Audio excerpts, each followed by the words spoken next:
મહીસાગરના શહેરાના બોરિયા ગામમાં નલ સે જલ યોજનામાં કરોડો રૂપિયાનું કૌભાંડ આચરવામાં આવ્યું હોવાના ગંભીર આક્ષેપ લાગ્યા। ગામ લોકોના જણાવ્યા અનુસાર આ યોજનાના કામમાં જરાય ગુણવત્તા જાળવવામાં આવી નથી અને તદ્દન હલકી ગુણવત્તાના મટીરીયલનો ઉપયોગ કરાયો છે।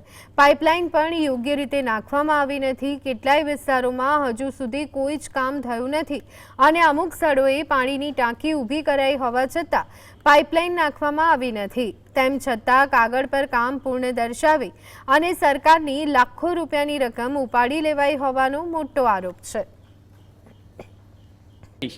જે જળ સે નળ યોજના છે ને એ યોજના અંતર્ગત અમે કલેક્ટર સાહેબશ્રીને રજૂઆત કરવા માટે આવ્યા હતા।